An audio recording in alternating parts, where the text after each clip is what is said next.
Hello and welcome to episode 8 of the Anger Podcast. Anger being the Albuquerque Narrative Gamers. And we are back to our roots today. We are, well, the root of the problem. Yeah, which happens to be the title. No, we're actually going back to AoS today because of the drop of the new General's Handbook and the Sand and Bone Gaming Pack. So the sweaty competitive guys got something and the narrative guys got something. Hey, a little something for everyone, right? I love it. I personally love it. It was a great double drop. I think so. We'll get into it a little bit more later on. And we won't necessarily deep dive full on like competitive analysis. Go to Rob for that kind of thing. For us, it's just from our casual perspective and what we think about it. But I'm generally positive. Yeah, actually, it's not bad. It's one of the better General's Handbooks.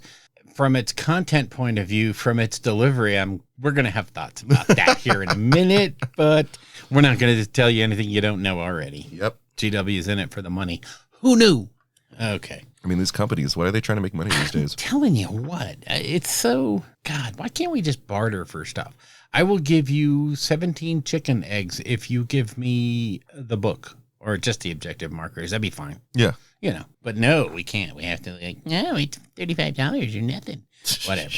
Anyway, so we are a week late on this show because, that pesky 4th of July holiday. Mm-hmm. Do they have a 4th of July in England? Yeah, it comes right after the 3rd. Yeah, it's right before the 5th. Yeah.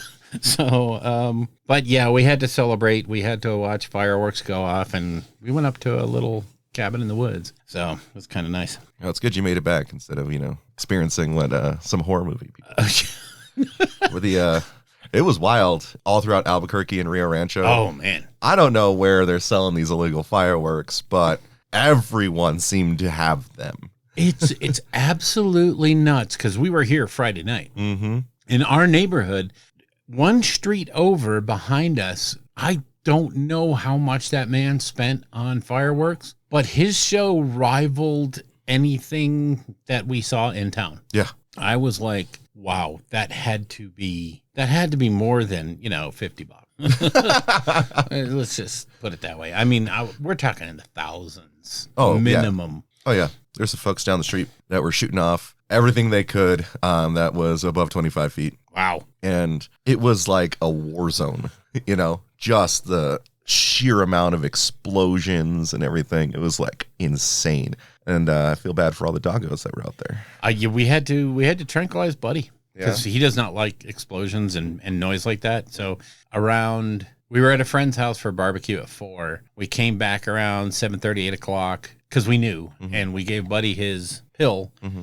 So he was pretty much out of it by 9. Mm-hmm. And, otherwise he would have just been losing it. Yeah. And, don't want to put him through that. Of course. So, yeah, it was a lot of fun, though. I mean, we had a great barbecue, and we got up super early in the morning and headed up towards Durango, which was fun. Mm-hmm. It was nice to just sit there on a lake in the woods in the mountains, and just there's no cell signal. There's nothing. Yeah. You can't get anything, and just sat there and, touched grass and acted human for a day and a half, which was nice. I wish I could get back to that. Yeah. There's something to be said for it, but then by the end of it, I was like, man, I can't wait to get cell signal. Jesus, there's so much shit I need to check. Which, is obviously a fault of my life, not the culture. Yeah. Yeah. Anyway, let's get on to some other intro type items. In case you are not aware, it's the 10th anniversary of Age of Sigmar. That's crazy. And man, we started this show just a little bit after it started. So, I mean, next year is the 10th anniversary of the show. That's weird. Holy cow. That's crazy. Holy cow. I cannot believe. But, it's fun. And people seem to like it, so why not? Except for GW, apparently, because they never sent us anything. But, they hate us. And it's okay.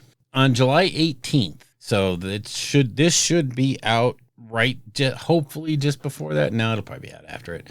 I'll try to get it out early. Is the preview show, and man, there's a lot of people are talking about a lot of different things coming out for the AoS preview, and what are the talking heads gonna say? What's gonna be the big drop? What could possibly be a 10th anniversary special? I guarantee you there's going to be some like limited edition FOMO inducing, oh, these coasters are going to be one of 250. Yeah, okay, whatever. But there's a lot of people saying Chaos Dwarves are coming. Ugh. And dude, Chaos Dwarves, wow, that would be wild. I mean, they did recently release the Blood Bowl team, right, in the last year or so, right? Yeah, I mean, sure. So maybe... I'm not going to close the door on anything. We don't know what they could have up their sleeves. The last drop, the Idoneth Deepkin, came in with the Codex and, of course, dice and cards and what have you, and not a lot of new models. I think 1 or 2 new models. So yeah, just a couple. Wasn't a big production hit there. In the 40K realm, hasn't been a lot of, earth-shattering new, oh my God, we need big-time production for this. The biggest production run thing was Saturnine, which went on sale yesterday, the 30K new box set. Oh, that box is gorgeous. Yeah, it's that box is over the top. I managed to avoid buying it. Really? I was super proud of myself. Super proud. The thing is I don't want to play 30K. Mm-hmm. It's as much as I absolutely love it, and the look of it and watching people play it is so much fun, but no, I don't want to do it. Don't want to do another game. I'm with you. I really don't want to play it, but the models are just so beautiful. And the thing is those original paint schemes, mm-hmm. which is, one of the reasons why it's such a gatekeeper kind of game, is you can't have free will. If you're painting Eyes of Horus, mm-hmm. That's what you're painting. Mm-hmm. And everybody knows what it looks like. And if you make yours personalized, you're going to get shit on. And that's just the fact. And I don't care. And, Raven Guard, super easy, but you have to hit it. Yeah. You have to get it correct. You have to have the right shoulders. You have to have the right this, that, and the other. And I'm just like, oh, fuck. You mean, oh, I'm sorry. That one stud is supposed to be black. My bad. Mm-hmm. Okay, whatever. Yeah, it's a little sweaty, but I mean, again, the models are just gorgeous. Like keep having to resist buying the AdMech models. Oh, I know. From 30K. They're just so freaking cool. And I'm not trying to badmouth the people that play. Mm-hmm. I mean, they're a great group of people, and they're fully invested. Yeah. They are 100%, and they're helpful in their own way. Mm-hmm. So sometimes it's very abrasive helpfulness, but they're just trying to keep the standard where it is. Yeah. Which is something that's been lost in 40K. Yep. With L-shaped cardboard and, gray plastic, because why paint it? You get more for not painting it. So anyway, so stay tuned for that AoS preview show. I don't know if it's going to rekindle my thoughts about AoS that much. I still think it's too much of a time investment, and endless spells ruin everything. But still, I mean, there's Spearhead, and who knows what they're going to give us. So stay tuned for that. That's coming from GW. Another little piece of news I wanted to throw out there was an important milestone, I think, in gaming. The ENnie Awards, which are the Tabletop RPG Awards, this year have banned any product that contains any AI-generated material. Doesn't have to be images. It can be the text. And boy, is there some controversy there. And I unloaded, on our little thing here. I'm like, yeah, technically artists are just really leeches of the modern world. I mean, they want to be paid. They want to have everything. They want to have complete control, but they want to get their stuff out there for everybody to see. Yeah. And so they watermark and they do this, that, and the other thing, and they charge you $500 for an image. And you're like, I can't do a book with you charging me $25,000 for images. Mm-hmm. Not going to work. And so on one side, I can see the argument. The other side is, if artists would sort of modify how they license and release and do their stuff, I think it would be a lot easier to go to art production. But usually what these independent companies have to do is they either have to go to starving artists, or they have to just make the decision and say, I don't care. I'm sorry. I cannot afford to spend a bulk of my production budget buying art. It is interesting because it sort of carves out a lot of smaller, startups and those kinds of things that may have made amazing games. Yep. Great rules, all that stuff, really balanced, but they have, 3 images that were AI generated. Yeah. And you're done? Yeah, you're out. I don't know. I understand why, or the sort of message they're sending with that, but like, what's the actual benefit to doing it that way? I think you're foreclosing so many potential like front runners, right? Yeah, it's just not. I don't agree with that decision, and I also don't hate AI generated art if it's used appropriately. If you do your entire production with AI generated art, I'm gonna wonder where your creative influence was. Mm-hmm. But if you AI generated your art and that gave you the creative juice to develop this game, what makes that invalid? What invalidates it? I don't understand. And I guess I never will, but I feel for artists. I believe in them. I think they should have a way, but also the way they are so overprotective of their work and the way they don't allow people to use it is like, okay, fine. I've had copyright strikes because I used someone's image on a thumbnail, on an icon for a podcast that no one's going to pay attention to. But it was a valid copyright strike. I didn't check to see what the artist, if I could use that. I was wrong. Okay, I take it down. I upload it with nothing. And now it's all better. What did you just do for yourself? How did you help yourself? Yeah. How did you make your life markedly better? Okay, but I will license that to you for $500 for a one podcast icon no one's ever going to see. Yeah, no, thank you though. Bye. The amount of time you have to spend trolling for that. Yeah, yeah. Really, your Google image searches daily must be like, oh, fuck, I don't want to do this again. Yeah. But, I guess if you make a couple $100 on each, every hit, who knows? I don't know. But anyway, that was just a piece of news. Another piece of news is Cool Mini or Not just got slapped again. They have lost the lawsuit and the criminal or civil proceedings against them for one of their Kickstarter games, so they're having to cancel it and refund it. It was only like $300,000, $400,000, but when you're already operating at a $3 million loss from last fiscal year, having to shell out another $400,000 probably isn't something they want to do. So yeah, I mean, for the most part, people don't want to lose money. Right? No, generally speaking. Yeah. But anyway, let's move on to the new stuff going on around the world. And you want to start with Warcrow? Yeah. So nothing changed in Warcrow. It's all the same stuff. Don't worry about it. Wow. Except for the version 1.5 changes that dropped, which is, we're not going to really get into it here, but that's going to be a whole show by itself. Yeah. Because we need to go through changes in the rules, analyze, the implications. It's not a super lengthy document, but there's some very important things that changed in there. Also, they did reveal the Feudum. Yes. Right? The new box is them and Scions of Yaldabaoth. Yeah, yes, Scions is getting a general release. The Feudum is getting their initial box set releases. And interestingly enough, it says that the Feudum box is a double box. It's a 2-player starter set. Yeah. So very interesting to see that. So I pre-ordered mine from Warsenal. Definitely, I would suggest that you either go through your friendly local game store or go through Warsenal because they're awesome. Links in the show notes. Not a sponsor, by the way.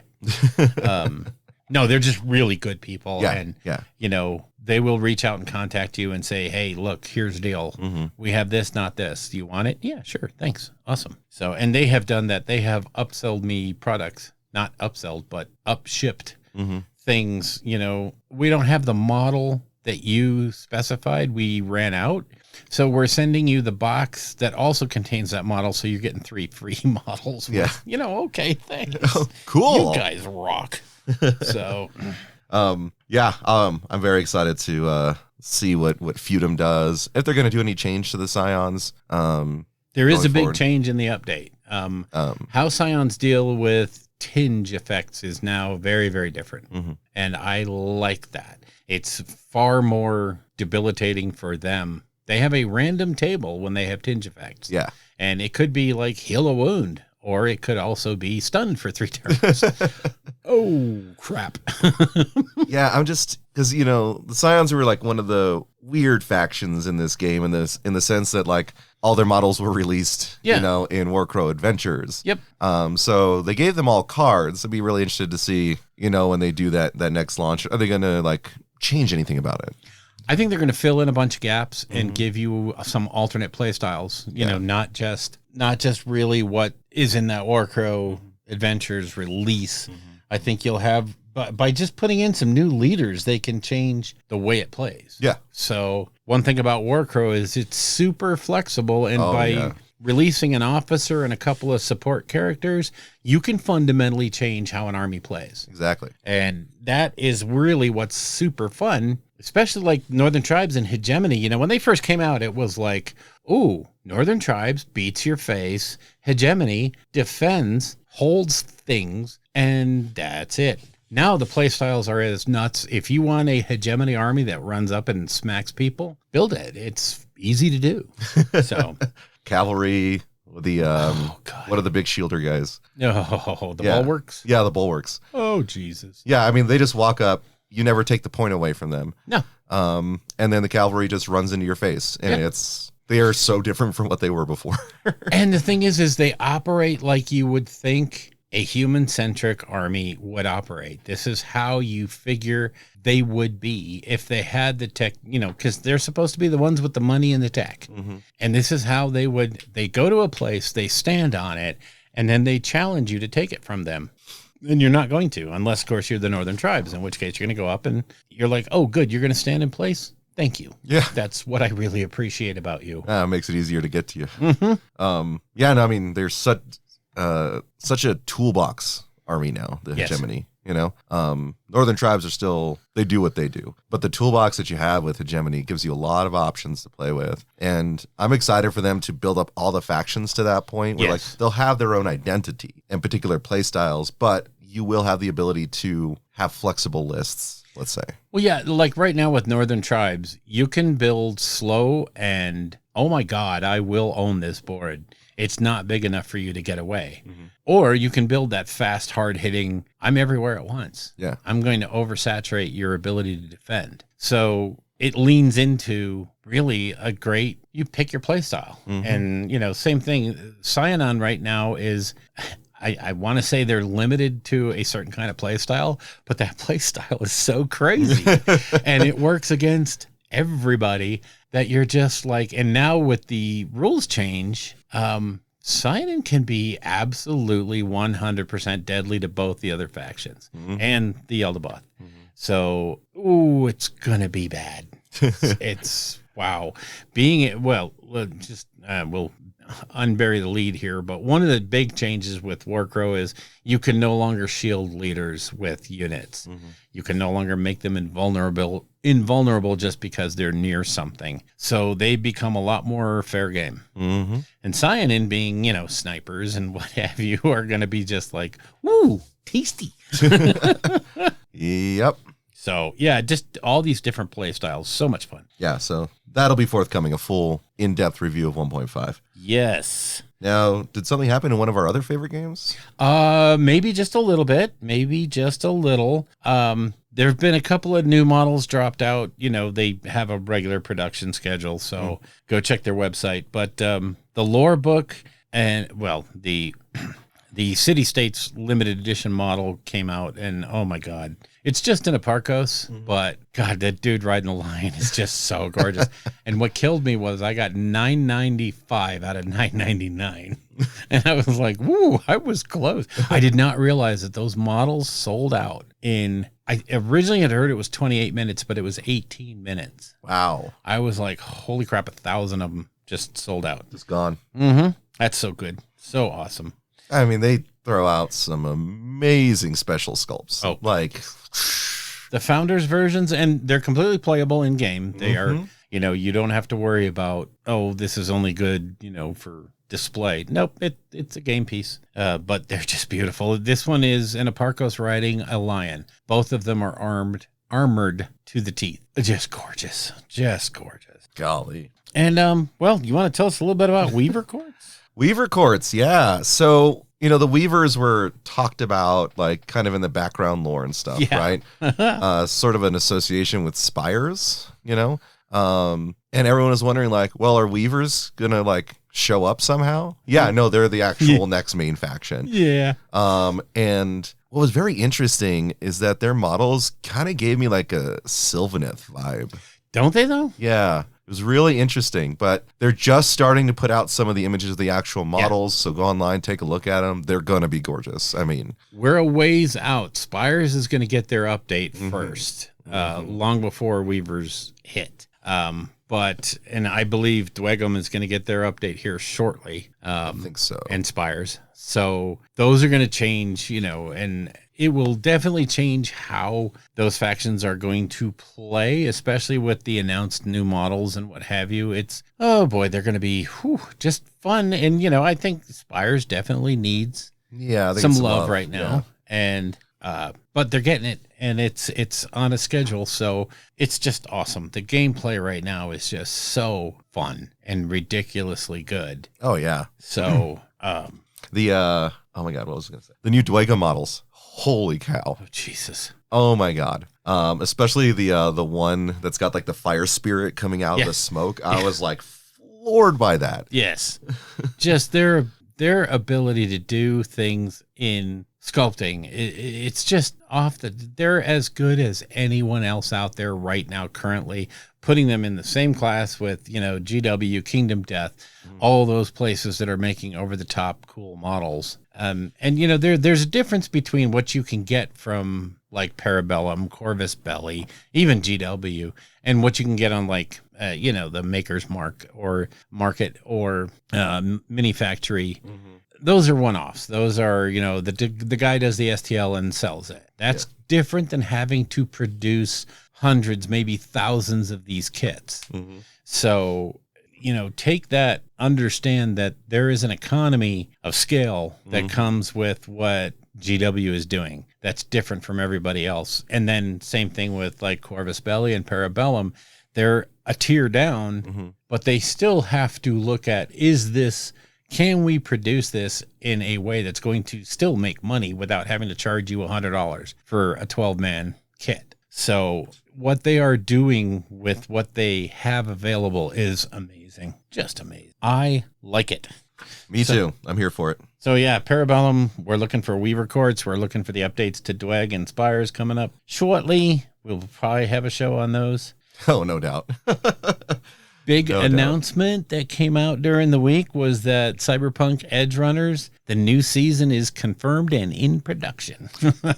I am stoked. I mean, that first one was like a masterpiece. I mean, it was so good, and it ramped up so much interest that the sales for 2077 exploded again. And talk about saving a game from obscurity and death. One show did it all.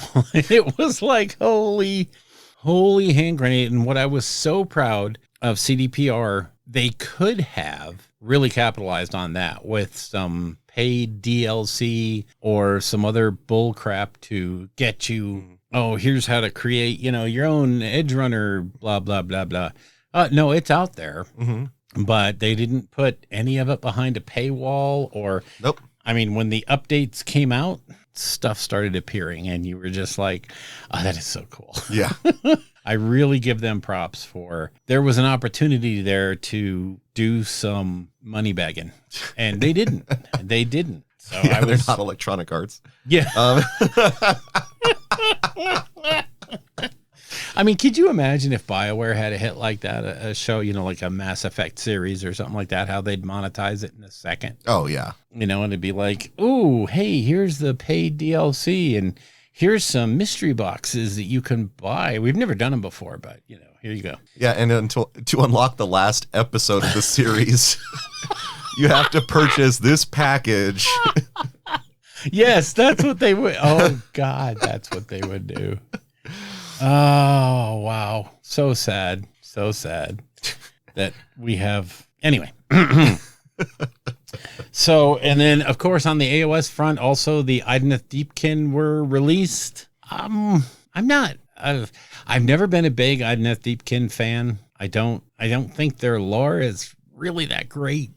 It's not. It's really just contrived. Yeah. And I just, the general feeling that I got from watching the videos and hearing the people talk about it that know more, because like I said, I've never played them. I can't give you this is what's better now. Mm-hmm. But basically everybody thinks it was a little bit of a step backwards from just the cards. And I'm like, that's sad. That's sad. Yeah.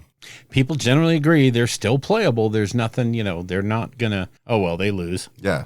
But power level wise, they may have taken a step back, because for everything they added, they took away 2 things. Ugh. So, Yeah, I haven't looked into it. I mean, I know Deepkin, but I haven't really been interested in playing them. Yeah.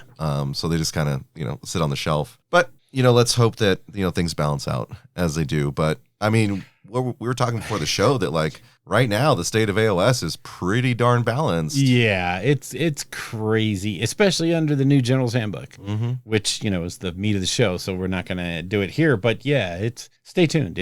There's a lot to be said for this new GHB. For sure. A lot of good stuff. But yeah, that's pretty much the new stuff around the world. There's a ton of new stuff, but to list out everything that'd be an entire show. Yeah, we just start here and then we'd end recording. We'd do a live show, just 24/7. That's it. There we go. We just keep talking about every single time something drops. Something drops. Boom. Here it is. Here's our discussion. Start doing YouTube shorts. Hey guys.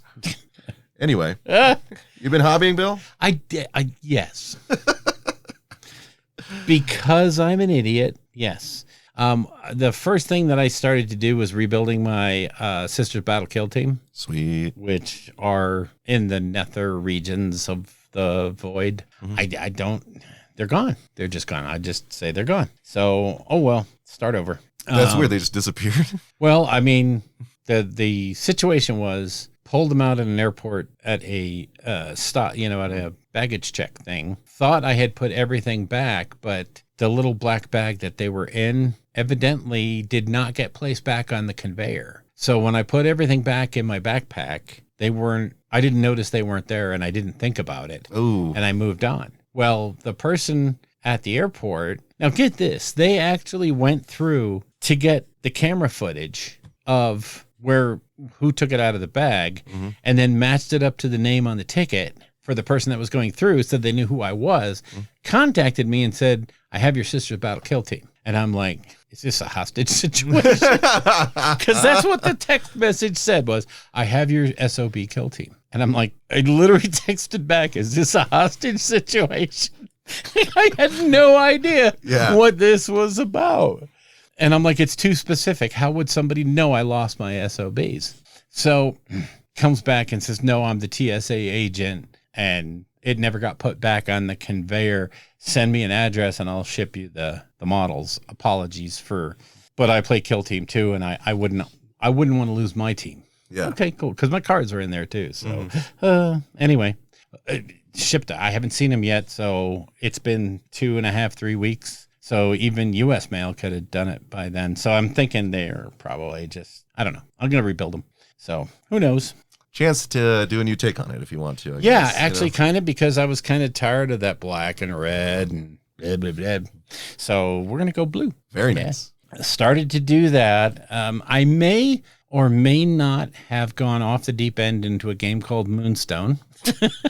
Okay, and when I say may have, I did. Yes. But hard into Moonstone. It is an absolute blast of a game. You can expect a show about it here shortly. We will do a getting started with Moonstone because it's just that good. It's a great skirmish game. If you want a lighthearted, very easy to learn, yet very deep game, it's a lot of fun.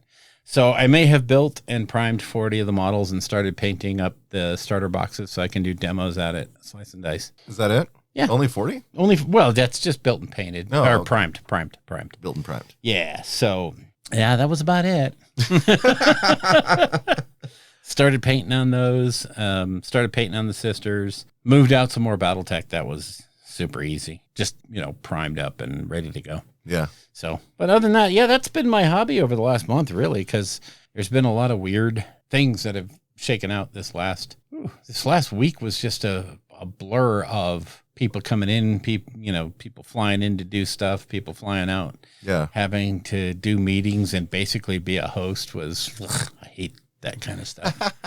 But did it. Anyway, what are you up to? So, hobby-wise, mostly it's just been Magic the Gathering stuff, because I'll talk about a little bit more, maybe go into the characters in After Dark, but they did a Sonic the Hedgehog secret lair. I was like, oh my God, Sonic the Hedgehog. That's not cool. But they did this crazy thing when they made Shadow the Hedgehog, which as soon as I saw it, I was like, I need to try and make this deck, right? So there's a not often used mechanic in Magic called Split Second. Ooh. What Split Second is while that spell is on the stack, no one can activate abilities or cast spells. Oh my God. Now, the thing about Shadow the Hedgehog is he's what we call Rakdos colors, black and red. Mm-hmm. His ability, well, he has haste. He has, whenever him or a creature with haste dies, draw a card, right? But then he has this thing called Chaos Control, which says each spell you cast has split second if you used artifact mana to cast it. What's one of the easiest things to do in Commander? Get artifact mana. Wow. Right? So it made incredibly powerful spells uncounterable in a color combination that doesn't have counter spells or really other ways to stop people other than artifacts. That's mostly like burn spells and discard and that kind of stuff. You can do reanimator stuff as well. But the fact that's in there, you can do things in competitive Commander like, stick a uncounterable Underworld Breach, which lets you escape cards from your graveyard by exiling 3 cards, and there's insane combos with that. Or, to get you to that combo, you have Ad Nauseam, which, no other way to like protect it. Oh, wait, no, I've got Shadow. You can't counter this. It just blows my mind that they decide to do that. So I've been like, I'm on moxfield.com is where you can go look at, decks and you can, build your own decks and stuff like that. Really good tool. And I've just been on there just grinding, trying to figure it out. And there's a CDH content producer. I think his name's DefCat. He's part of, I can't remember the name of the group that he's with, but they're pretty popular. And he did a deck tech on Shadow the Hedgehog, and I was almost card for card what he had, right? But I mean, like, I think I have like 30, 40 cards in the sideboard because I'm like rotating some out. Let's test this out. Rotate some out. Test this out, right? So I've been doing a lot of that theory crafting, anticipating this card coming out, right? Other than that, and I think this is hobby adjacent, Darktide. Oh, my God. Yeah, they just released the Arbitrator with the doggo, and so... if I'm not, theory crafting with the Shadow deck right now, I'm either playing Darktide, CO33, which that's going to be a big part of our After Dark show, so stay tuned. Yes. But it will be spoiler heavy. Yes. Or I'm watching Rising of the Shield Hero, which I was just very recently turned on to by a friend of mine, which is a really interesting take on a often used genre. Nice. But that's a lot of what my hobby progress, quote unquote, has been. I'll riff more on Darktide in After Dark, but I haven't like had a ton of times. I usually like get like 30, 45 minutes, to get something done. And usually I'm so tired at the end of the day, I'm just like, I'll just veg out with a video game. Yeah, exactly. Yeah. Definitely. Clair Obscure Expedition 33 is going to come up in After Dark, and it will be spoilers. Mm-hmm. So it will be the last thing we talk about, but boy, are we going to talk about it. Holy crap, what a great game. I did manage to miss the fact that I also built the Battle Systems Village Terrain set, which is a cardboard, it's Battle Systems. It's a cardboard terrain set, kind of like you would see with the Corvus Belli stuff. Yeah. Production quality off the hook, assembly quality, crazy good, just brilliant looking set. And one thing I will say is it's papercraft, it's cardboard. So when you build it, like the Corvus Belli stuff, where it's popped out of the cardboard sprue, if you will, it's got a blank edge. It's got an unprinted edge. Mm-hmm. And to really make this stuff shine, be it the Corvus Belli, Infinity, or Warcrow terrain, or this stuff, you really want to edge those pieces so that they kind of blend in with the rest of the terrain. Yes. And I saw a video of a guy that was using for the village terrain set, because it works so well, he was using Wildwood, the GW contrast paint. Yeah. And I was like, oh my God, that's brilliant. And he was lamenting the fact that putting it on with a brush, you never know whether you want to use a really big, thick brush and take the chance of, if you stay in one spot too long, you might saturate the cardboard. So you have to really keep moving, but then you might have to go over spots and blah, blah, blah. And he was lamenting because he normally used to use just the Sharpie brown markers or the Vallejo paint pens. And you can get those Vallejo paint pens just from Amazon that are empty, and you can fill them with whatever you want. So I made a mixture of Wildwood and Agros Dunes to sort of tone the Wildwood down just a little bit, make it less dark, and put that into one of those paint pens, the refillable paint pens, and just went to town. Having a great time doing it too. It's so, you can just sit there and watch a movie and be doing that, or do some Netflixing and do that. It's just so easy. It's so fun. Hobby hacks, folks. Yeah, hobby hack. Do that. Get yourself a refillable paint pen and some contrast paint and edge all your papercraft terrain. So, all right, shall we move on to battle?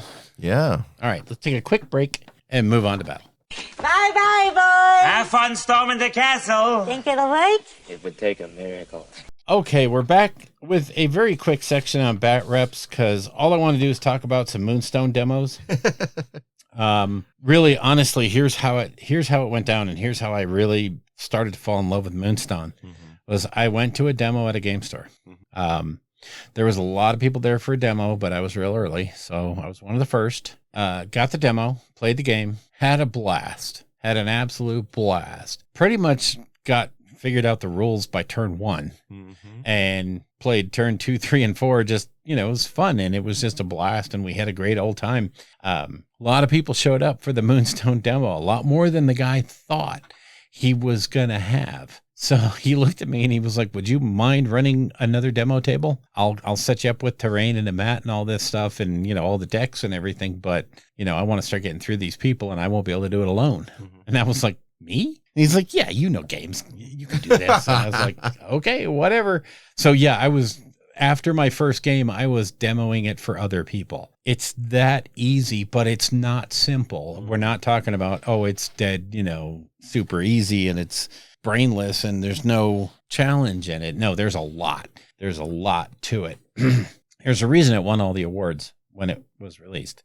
So Moonstone is a lot of fun. You're going to hear more about it. Let's see here. I did a kill team for the new Tython set. When I say I went down and did it with Perry, and that Tyrannid kill team is really weird. They are super different. Yeah, they're fun. They are fun. I played Scouts, and it was kind of a tilted game because my dice were pretty much doing whatever I wanted them to do.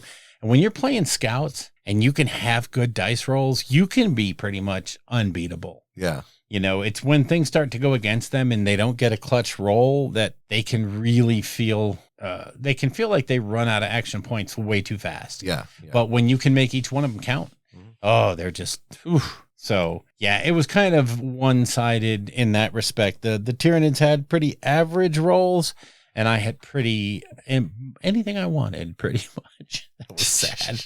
But yeah, it was still fun. We were just putting them through their paces just to see how they would react on the table and what their shtick was. And they're really kind of fun. They're kind of interesting and a blast. So definitely, if you are into Kill Team, pick up that Tython. Not only do you get some great new terrain. Oh, that terrain. But yeah, you get 2 cool kill teams and play with them and have fun. Yeah, I mean, Tyrannid terrain, folks. Yeah, how often are you going to be able to say that in a sentence? Yeah. I got Tyrannid terrain. It was like, okay, buddy. From Games Workshop. What? You didn't 3D print that? For me, the big outing I had was at a birthday for a friend. Actually, last Saturday, we went to go play some Commander because that's his favorite game. Okay. Right? So, I'm like, all right, folks, I've got about, 4 hours before I have to head out, get some stuff done. We played one game. Oh my God. Wow. It took so long because the thing about my buddy whose birthday it was is he likes to politic in Commander. And the thing is, the deck I was playing was my tightest deck, the Final Fantasy X deck with, some upgrades to it, right? And I tell you what, like they blew up my board like 3 times, and every single time that deck came back. Wow. Like it was crazy. And so like it was kind of getting, it was almost time for me to leave. So I'm like, okay, here's how it's gonna go. And so then so all of us were still alive at that point, right?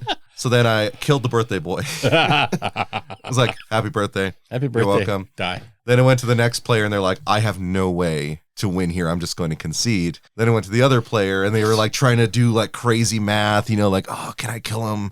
Because I had like 19 health left or something. And then they ended up conceding. I was like, thank God, guys. I was like, I played this deck. Well, actually let the birthday boy choose. Like, you can either play this deck, the Titus deck, or you can play my competitive deck. No, boy. Right? Like, God, I wish you picked the competitive deck. Like, I would have won so hard already. But, yeah, 3.5 hour game. Jeez. I mean, wow. There are like finals, at, tournament EDH. Yeah. That don't last that long. There was one that lasted 11 hours, which was insanity. Oh my God. I'll riff about that a little bit later, but 11 hours. 11 hours. And it really belies the problem, currently with tournament commander right now. I'm not a big fan of that. I get it. I was like, I will concede if I'm going like past, 4 hours at a freaking final, because the major issue is the yap factor. But that's the gaming I was able to get out. I was hoping to have multiple commander games that day. Yeah. But it's just like removal. Guys, stop. Just stop. Damn. But that was that. All right, then. Let's move into the main show. Holy cow. What we're here to talk about, which is, you've already heard about it. If you're into AoS, you already know all about what we're going to say. Well, we're going to cover the new General's Handbook and our take on it. And I want to start off with, and we're also going to cover the Sand and Bone Gaming Pack for the narrative folks. That'll come up after this. But for this General's Handbook, my overall feel, and I want to get this out before we start talking about the good parts of it, because there's a lot of good it. Don't take anything I'm saying here as, oh, this is all bad. But it's a gatekeeper book. It really is more than a lot of general handbooks have been. In order to continue playing full-scale 2,000 point AoS, you have to have this. Yes. It has the scenarios. It has the rules that you're going to need, as well as basically the scenarios and the what's his names are baked into this, as are you can get by with different objectives. And if you don't like these objectives, which incidentally are like sort of vinyl with a little bit of that fake velvet shit on the bottom to keep them from sliding around too much, they're okay. They indicate, the objective in the control areas. And yeah, if you have any kind of textured board whatsoever, they're useless. So if you have a hill, forget it. They don't lie flat. They don't, GW neoprene's a thing. And let me tell you why everybody uses it. I mean, everyone but you. Yeah. Okay. Anyway. And yet you do use it because your store anniversary stuff. Yep. Those objective markers were neoprene, weren't they? Or were they the plastic? I thought they were neoprene. I don't recall. Me either. Now all of a sudden I'm questioning what I said. All right. I might just be a liar. Might be a dirty, stinking, rotten liar, and GW is really bad. But yeah, these vinyl objectives, they're nice. They're nice, but I mean, it's better than they've done in the past when they didn't give you objectives. Yeah. And having these like pre-measured, be official GW, blah, blah, blahs, right? Yeah, and they have the iconography for the different objective zones that you're going to need, for the different scenarios. Some of them don't matter. Some of them are completely required that you have the different sets of icons. And it's super handy to have them. I'm not going to say they're not. They're just not as useful as they could be. But the box itself, the product itself, is a definite required DLC to play the game, which I think is that whole, this isn't FOMO. This is, you have to pay me again to play the game.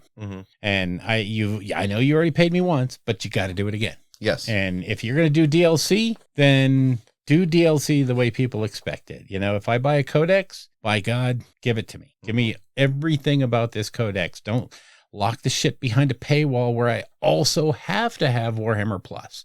bite me on that deal. So, again, it drives me kind of nutty that there's so many different paywalls now that you have to get behind in order to free up everything in their games. They're understanding the digital world. They're just 10 years behind everybody else. Yep. So, and they're still in that, hey, we can monetize every bit of this. Yeah, you can, but you're going to see your growth numbers go down, which incidentally they are. But anyway, backing away from that nasty aspect of it, this General's Handbook is really, really good. It's really, they don't introduce any, my monsters are now super powerful, but everyone can now kill monsters with a look. There's none of that anymore. This is just a solid General's Handbook. It doesn't have the 3-ring or the spiral binding. So it's not a lay flat kind of book, but it doesn't really matter because it's the nice miniature size. And it has all the rules. Yeah. It's the core rules plus the GHB specific stuff for how to do the new scenarios. And here's the crazy new aspect. 12 new scenarios, brand new scenarios. Love it. That play completely differently. So no more sort of 6 new scenarios and 6 kind of reimagining of the old ones. Nope. You got 12 scenarios in here. The names might be similar, but they play completely differently. And they all look, I didn't see a dud in there. I didn't see one that's like, I don't want to play that. No. I mean, they all seem fairly balanced. It's refreshing to see them depart from what they've done so many times for 10 years now? Yeah. Where your GHBs, again, are just sort of, you usually only get like you said, about 6 decent scenarios. And sometimes there's some bad ones, like some real bad ones that were not balanced or anything like that, for purposes of tournament play. But I think they may have figured it out finally. Yeah, I think the make or break for any game is going to be, are the scenarios engaging? Because we know the mechanics of AoS are solid. Yes. This is the best edition they've put out. Correct. I mean, it's not hard. It's only 4, but it's really, really well done. It's really well written. It's approachable. It's teachable. Unlike a lot of the previous editions, they've really glommed onto a good way of presenting it. And now that you have the core rules and everything's an ability, but everything follows the same path, the same framework. Now it's real easy for them to tack on this GHB to the core game. And you instantly are playing tournaments. You don't have to sit there and relearn because the General's Handbook changed everything. And now all your lists are invalidated because this one, you just pick up your toys that you were playing with yesterday and play with the new General's Handbook. You're on it. Yeah, I mean, this is a stark contrast to what we often complained about in the last edition, where every time a General's Handbook dropped, it like fundamentally changed how you would play the game. Like, whether it was the monster stuff or the warriors versus, heroes versus bourgeois. Yeah. Or the elemental stuff, when they went to the ice part of it. Like, there was so much just like chaos, it felt like. And stupidity. It was just sort of like, okay, we're going this direction. Okay, monsters are a thing. Okay, let's see how this works. And then all of a sudden you're way over here. Monsters aren't even valid anymore. Not that you could really do anything with them because you would get them murdered by the first monster hunter unit that showed up. Exactly. Oh, God. But, like one of the major complaints we had was what it did. And I remember the conversation that we had on the podcast where, Bill, you were like, we went back to just core book AoS. Yes. And I have never had more fun this edition AoS 3.0. Yeah. Right? Like, true. That's how bad it used to be. But this doesn't feel like we're going that way. They're not throwing stupid mechanics at us. Yep. Not trying to fundamentally change the base level of the game to where, why even have the core book? Yeah. Right? You're right. This is actually a development upon the core. Yeah, it's built upon a very solid framework of core rules, and this bolts onto it, or it enables it just brilliantly. Really well done. And the biggest change here is the Games Workshop tells all third-party support marker and support objective thing makers to go pound salt because they've changed the battle tactics completely. Yeah. Battle tactics are gone. All of that entire mechanic from the old system is completely gone, replaced by these 6 cards that are the new battle tactics. And what they are is sequential victory point objectives. The beauty of them is they build on each other. So you have to achieve step A to score step B, and then you have to achieve step B to achieve step C. Now, the battle tactics come on cards, which are, of course, contained within the General's Handbook box set. You have Master the Paths, Restless Energy, Intercept and Recover, Wrathful Cycle, Scouting Force, and Attuned to Gairan. And each one of them has 3 different 5-point victory point doohickeys. And in order to get the first one, you usually have to do something reasonably simple. Say for Master the Paths, the first thing is a fray, cut off the head. Fall upon the leaders of your foe without warning. For 5 victory points, you complete this battle tactic at the end of your turn if an enemy hero has been destroyed in this battle. That's it. There you go. So in order to unlock the next set of points, all you got to do is kill a hero. You're going to do that. You're going to try to do that anyway. Now, the beauty of these battle tactics cards is you really have to read through them fully, because some of these have really easy initial objectives, like that one I just read. How hard is it going to be to kill a hero? Let's just say, in this edition? No. Yeah, you're playing against Stormcast. You're going to trip over one without, thinking about it, because there's 92 heroes. So I'm just giving some poop. But others of them, and then this one, the Masters of Paths. Now, I will read this card fully. The next one, after you've cut off the head, so killed a hero, the next one is Strike, Seize the Paths. This is another 5 victory points. So between the 2 cards that you're taking, and you can take any of the 6. This is your set. You're not sharing it with your opponent, so you can choose these. By the way, you both have to have a set. So they're going to sell this twice for every game played. So anyway, Seize the Paths.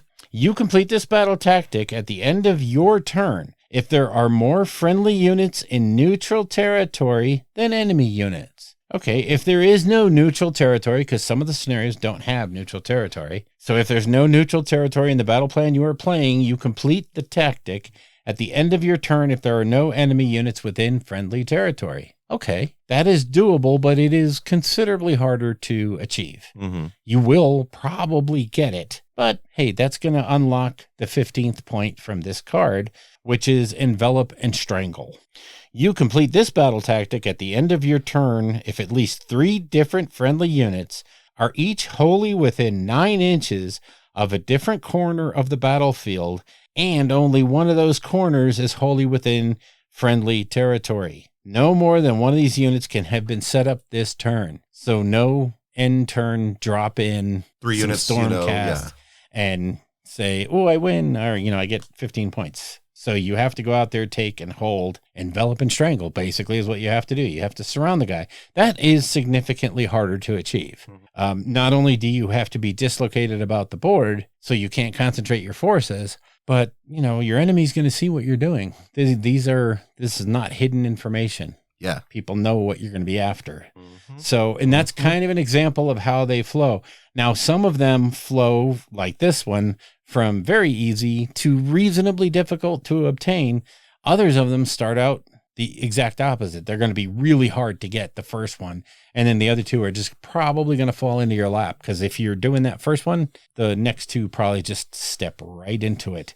Definitely. So it's a great way of, and these cards are, these are things that they're going to be able to put out in White Dwarf. These are things that they're going to be able to put out in different products as they come out. And I would not be surprised to see some of these in faction books, or maybe even released for different factions or different areas. There's a lot of things you can thematically do with these. This is just a taste of what they're going to go with in this season, this year. Mm-hmm. And I think it's a really good thing. And it's really what makes this General Handbook sing. Yeah. Because there's not a lot of rules changes here. There's not a lot of, like I said, the book itself is the core rules. And there's a few advanced things tacked on, but mostly it's all the advanced rules are how to play with these General's Handbook scenarios.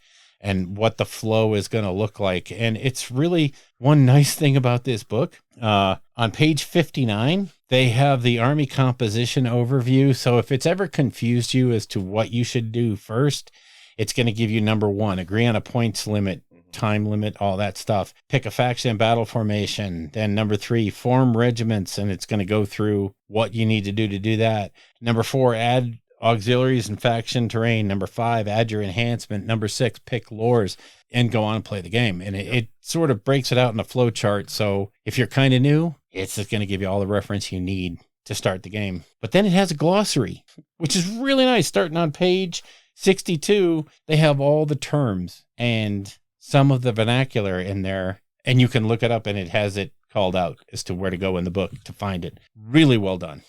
Now, it really does feel like, I mean, unless you really want what comes in the core book, right? Like the lore or stuff like that, you could probably just go with the General's Handbook. If you're a new player, or if you're bringing somebody new into the game, you tell them, don't worry about the book. Get the General's Handbook. Yeah, buy your Spear Point box, buy the General's Handbook, and you're playing. Mm-hmm. You're in the game. It's that easy. Or just play Spearhead. And again, super easy. And because of the way the framework of the rules work, it's just tacked on. You know, I'm excited where sort of the design philosophy is taking them. Instead of, you know, the roller coaster ride that was AoS 3, this is much more considerate and just like going down the straight path. Right. Yep. And getting these battle tactics cards, absolutely fantastic. I hated battle tactics in the last edition. But being able to sit there and essentially have like your build your own adventure almost. Yeah. Right. Yeah.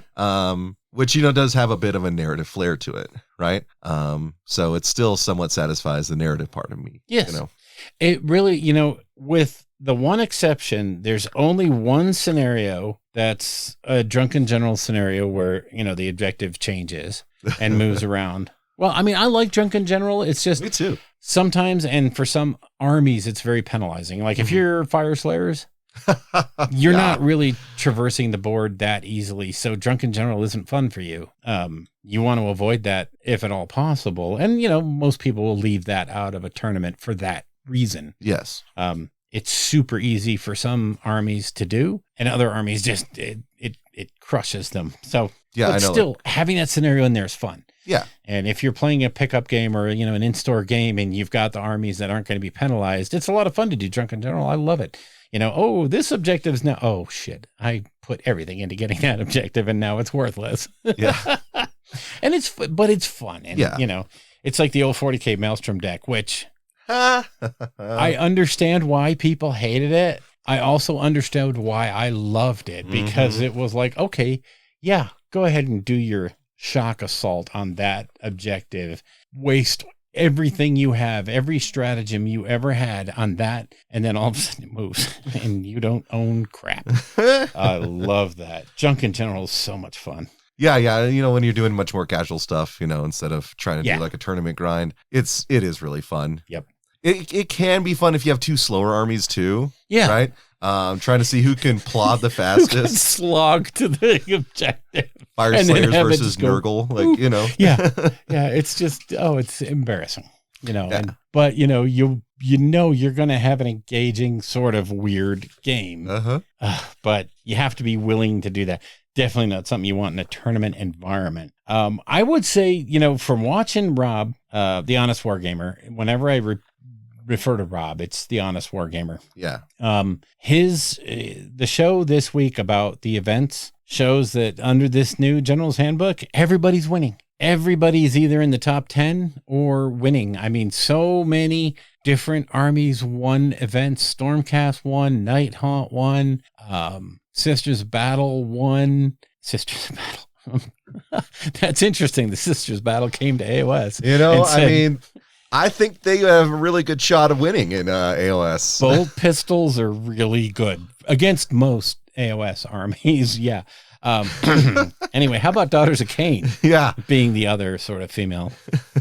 Wow. Sisters of Cain, Daughters of Battle. Daughters of Battle, Sisters of Cain. Same thing. But I mean, they won an event. It's just all over the map. Nurgle won some. Tzeentch won. It's just, you'd love to see when across 10 or 15 different sized events, almost every army is in the top 10. It's amazing. And most of them are also in the top 5. Yeah. So that just tells you that your balance is here. You have a balanced game. You can play this game competitively and be reasonably assured that it's player skill that's doing it. Or the endless spells. I mean, either one.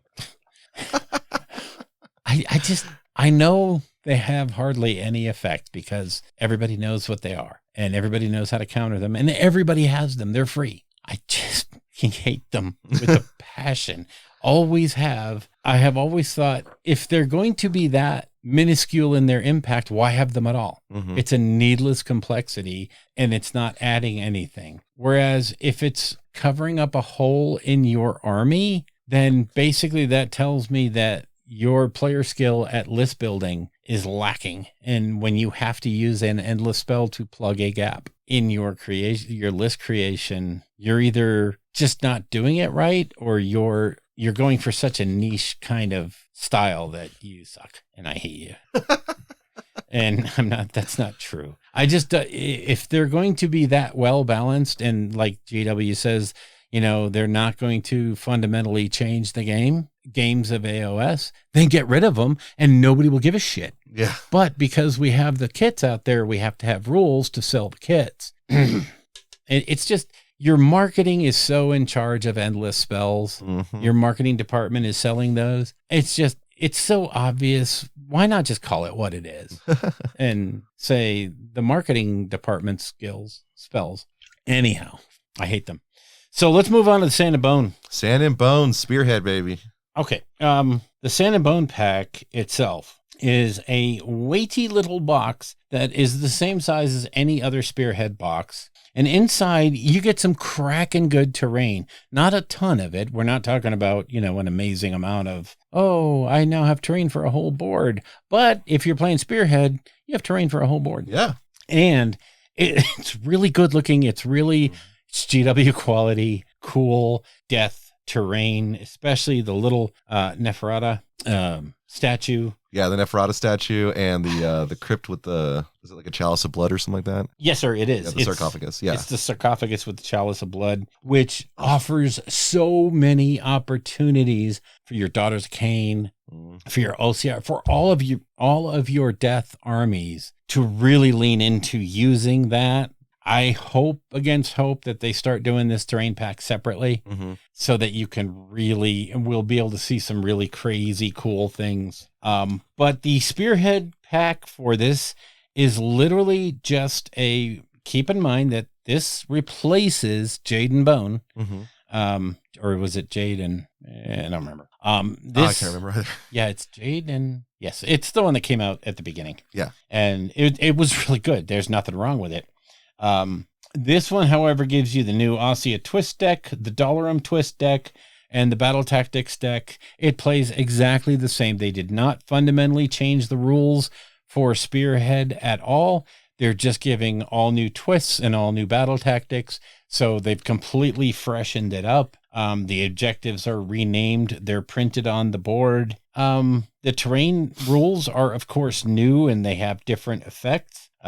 So read that section. It's 4.0 is the section on terrain. It's going to tell you what the different pieces do. And that's going to be the most fundamental change is the terrain that changes out. And then, of course, you have the new battle plans and then they give you some new platoons and different things. So the ones that they highlight here are the Cities of Sigmar gets a Fusel platoon with, a couple of new stat lines, and Seraphon get the Sun-Blooded Prowlers, which is interesting because it gives them a 3-man leader unit. Yeah. So kind of fun, kind of a lot of fun, really, I think. You have an OCR Bone Reapers Mortison Elite regiment there, and an Ogre Maw Tribe Scrap Glut. So, and then of course there are other new regiments that you can pick up from the website. So between the Sand and Bone Gaming Pack and the free stuff available on the website, it's just a whole new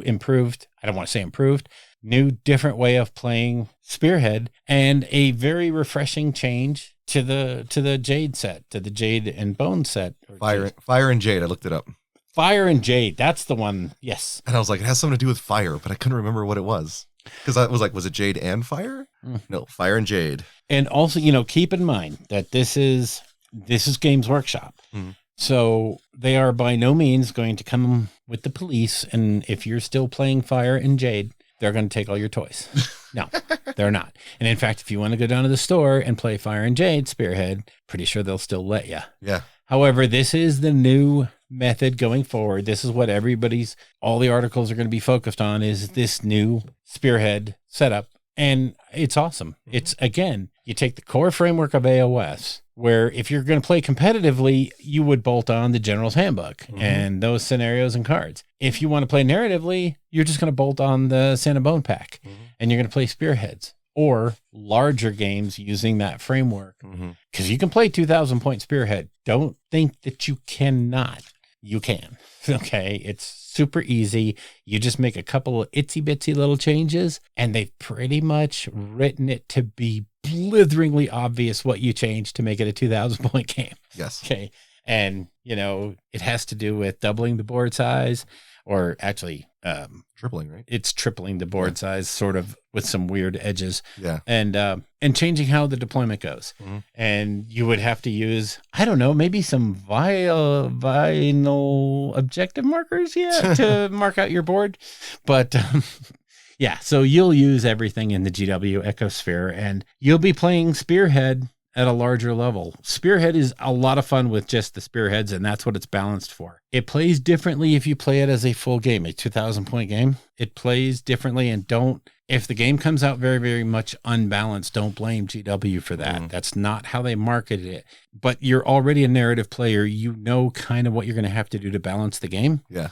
Depending on the factions that you're using. So I'm thinking if you're going to make that leap to play a 2,000 point Spearhead game, you know what you're doing. Yeah. So, but it's out there and you can use it, and it's a brilliant pack. It's really, I think the General's Handbook and the Spearhead are both brilliant releases.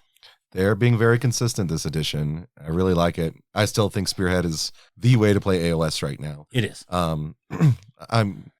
You've been having this move back to skirmish, right? Not having much time, not wanting to have to paint so many models. Yeah. Right. Spearhead is the perfect way to get into AoS, and they're just, banger after banger with Spearhead. Yep. Like, I am relentlessly impressed by it, and I'm excited to see them, continue this level of support for it.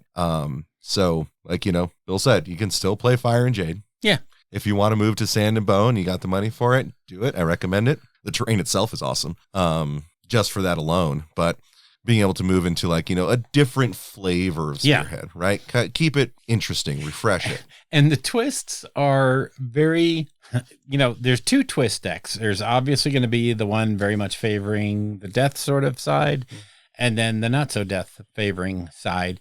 So you're going to be able to pick your flavor. The new twists are fun and exciting and new, and I cannot wait for somebody to really take a hard look at all the twists that are out there so far and then combining them into a big deck, to just basically have more options for twists and what have you, and how to modify the Jade and Fire twists to work with the new, the twists are designed to work with the scenarios and the Spearheads that are allocated for this. It makes sense. It doesn't take a huge amount of conversion to make the other ones work and to give you just a little bit more options. But, it's one of those things. Again, if you're playing narrative, you know how to do this stuff. You know what you're looking at.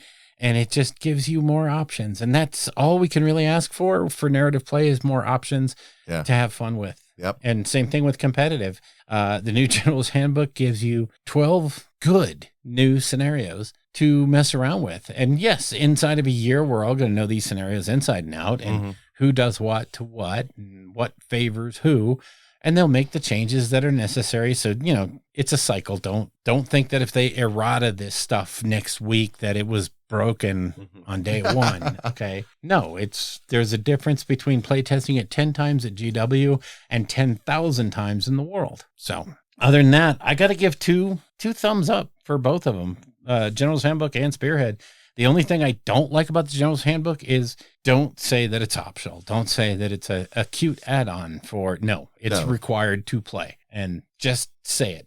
This is required. You have to pay us again to play the game. In tournaments, if you're doing Garage Hammer, you just have house rules go back to the core, whatever you're going to do. Exactly. But if you're going to be playing in tournaments, if you're playing in events, you gotta, right?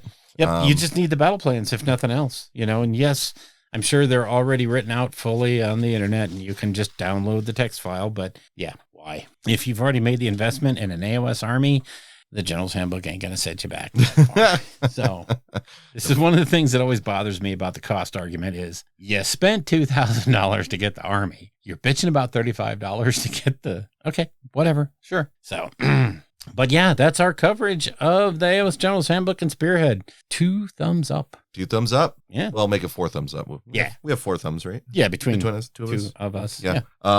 And again, if you want to get into the nitty gritty about the scenarios and stuff like that, I'd refer you over to the reviews from, Rob, Honest Wargamer. Vince did a great breakdown of the General's Handbook stuff. Vince Ventrella. But Rob, he puts the most effort and thought into this stuff. I highly recommend. He's the Honest Wargamer. Just go out there. You'll find his main channel and all of his sub channels and his live Twitch, which is a lot of fun.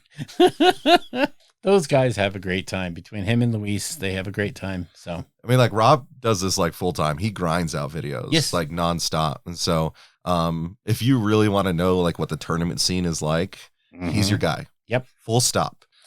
He's on it pretty much 24/7. Yeah. And he's just always a great watch. So, that's where to go for that.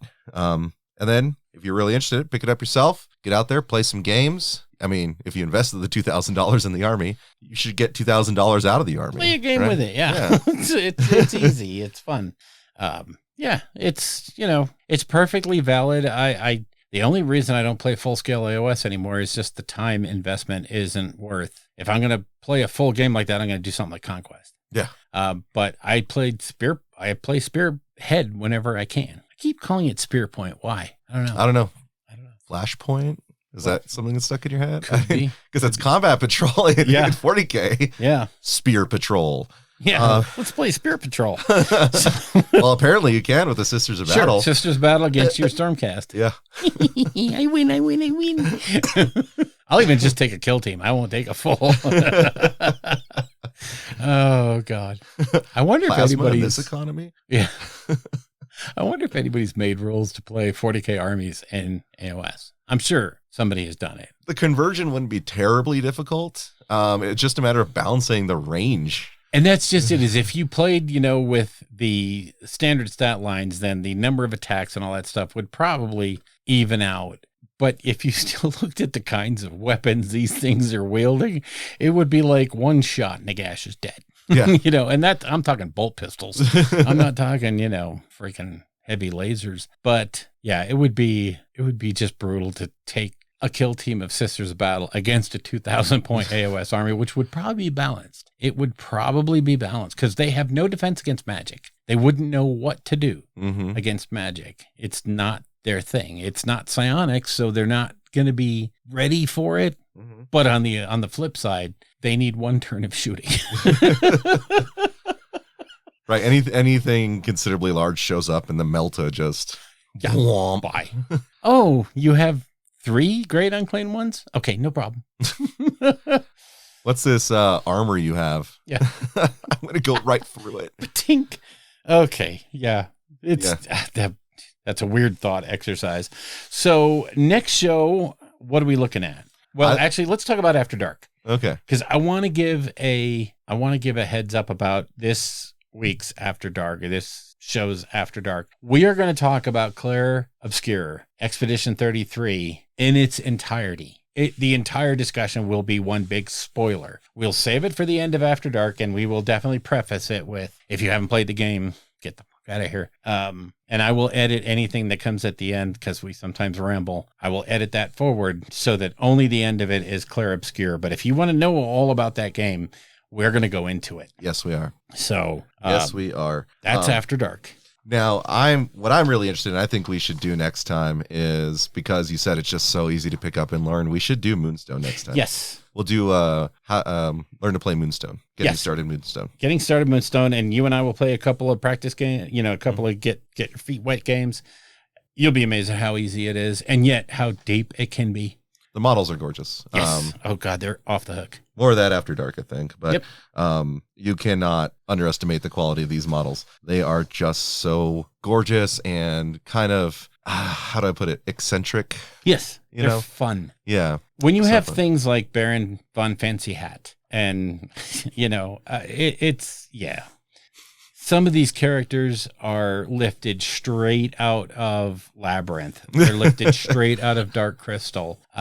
It's that kind of genre, super simple gameplay, but there's a lot of depth to it. It's not just, it's so simple. You just do this and this and this and the game's over. No, It's not that at all. Trust me. It's the tournaments for this game are intense, and watching top players play well it's fun. And the one thing I will say about Moonstone is watching the top players play, I look at that and go, that's something I can do. I can do that. I just have to think about when it's appropriate, because he just knows I have to think about it. So, but that's the fun of the game, is it's incredibly approachable, and there's no, I bought this model or this faction, so I win.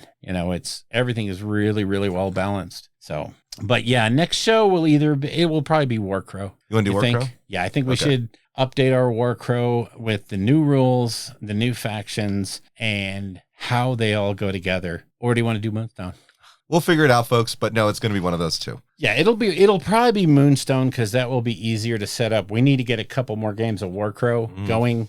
Under 1.5 rules, really. Yeah, the 1.5 rules and the new units for Hegemony, Northern Tribes, or Yaldabaoth, or whatever, Scions. So, yeah, we'll hold off on the Warcrow. For the next one, we'll do Moonstone. Warstone and Mooncrow. Stay tuned.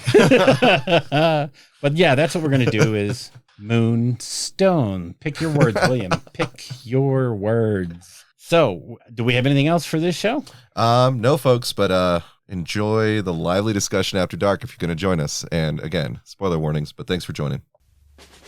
The Albuquerque Narrative Gamers Podcast, or Anger Podcast, is protected under the Creative Commons license. You can find information for this at creativecommons.org. Information and links about the show's topics will be in the show notes, as will any other copyright information that needs to be presented.